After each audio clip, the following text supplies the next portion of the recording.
societal commemoration. In other words, I picked up the sort of broader cultural institutionalized explanations of what the Holocaust is, and I used them in my own mind without even, this is not, I'm an academic, but when I wrote this poem, I didn't search through materials and say, okay, this is what happened, but rather this was, if you like, my attempt to construct memory, and it came out in the poem that I just read.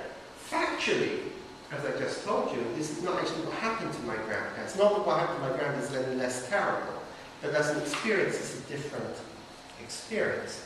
So the type of memory we have here, as replicated in the poem, is, as I said, a cultural institutionalized memory. But could you possibly have another approach?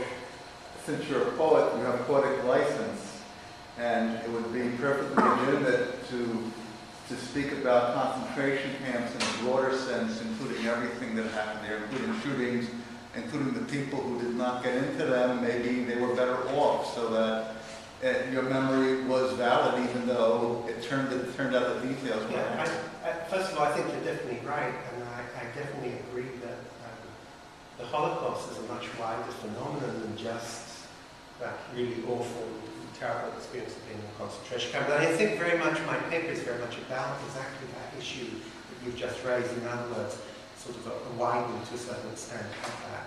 But what interested me was that when I wrote it, it was my attempt to get very close to that particular experience. There is, though, another type of memory that we could talk about, which is communicative memory, in which biographical and factual memory that is transmitted by word of mouth from a witness of events to their closest relations and descendants. This is inter-family transmission, if you like, where fathers and mothers or grandparents speak to their children or grandchildren, transmit their particular experience.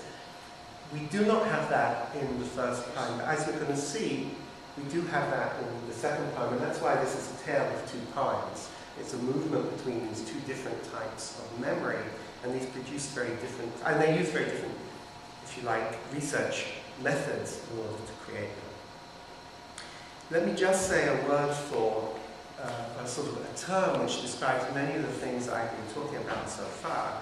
And I'm sure you know this term. This is the term post-memory. Post-memory is a situation in which you construct memory, particularly in cases of family trauma, which is the case of my family, and you try to integrate from whatever sources you can in order to create a memory for yourself in place of that amnesia that I spoke of before. So the sense of pain without having anything to attach it to. So I very much see what I'm about to do and what I have done in my initial poem as cases of post-memory and in the sense of trying to reconstruct something which at its basis is a historical memory that I don't really have. I can't help but notice all these terms which apparently are new regarding the Holocaust. They nicely explain some of our attitudes about, just about organized religion. We, like in the Haggadah, we explicitly state that we have a memory of being in Egypt, even though we weren't there. And we were at Sinai. And what you're saying is that this is not a metaphor, this is something psychological which could happen with any traumatic experience. Well, yeah, I think what's interesting about post-memory, though, is that the presence of these memories is very powerful. Even though I wasn't in the Holocaust, and I don't assume that I was, and I don't assume that I had my father's experiences in Kindertransport, the presence of those is very much a force in my life, and I think this explains. And that's a paradox. I think it's very much, even for me, I'm an academic. I know, I've studied different types of memory as a psycholinguist. I know about different types of memory, and I can say I never had this experience, and yet at the same time, some of this stuff can make me cry. Yeah, I was just thinking that how will the Holocaust be commemorated in a few hundred years from now when there are no survivors or descendants of survivors directly?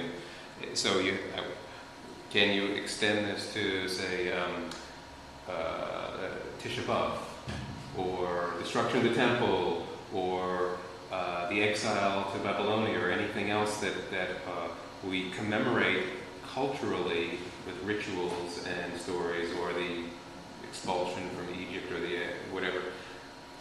This is a trauma of the same magnitude. I can imagine things happening that, or even just from my own experience, I study my family genealogy, and I hear stories all the time about why people left Europe and came to America. And I can almost imagine, I build up these quasi-memories about people walking, people doing things, and I never even met them. I'm named for them. How could I? But I can see sort of this post-memory happening even to me, in a sense. I think, so first of all, I think the longer term, over a longer period, it's going to become cultural memory. In other words, it's archived, whatever way.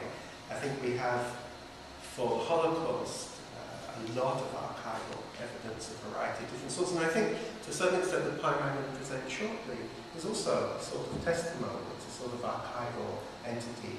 And it was actually just sent to the Jewish Museum in the city where my father was born, and where what happened to him happened. So, and I'm actually going to read it there in June at the memorial. Waterfall. Oh, sure. Yeah. So I'm actually going to a memorial in June for my grandparents, where I'll read not parts of the poem, but actually the whole poem.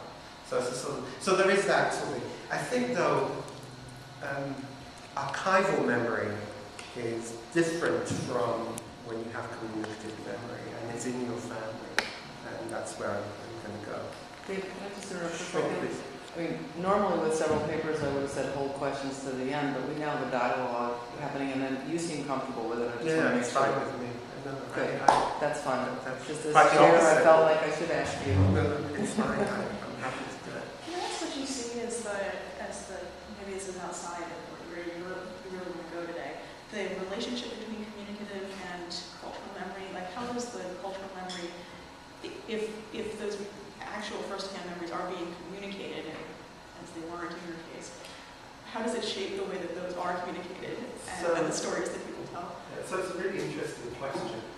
And I think that, so I have a very good friend, actually, she's the head of my department at the moment, who's also a second-generation Holocaust survivor. And I told her, I said, I'm coming to this conference, this is the paper I'm presenting, I gave her a copy of it, she needs to know anyway, so I told her, I said, my parents made a conscious decision not to discuss the Holocaust because they didn't want to traumatize their children.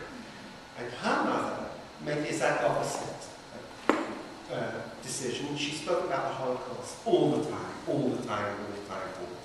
And we had this discussion, which was worse? What was worse? Not talking about it or talking about it. And we basically reached the conclusion that in both cases it's pretty awful. So on that background, if you think about what cultural archival knowledge does, well, in my case, cultural archival knowledge sort of filled in what my parents didn't say. But at the same time, of course, it directed me in a very particular direction. So you have that first poem that I read, which creates something which, even if we accept this idea that, everything is there's a broad range of experiences in the Holocaust, and that's true, for me, still left sort of empty, sort of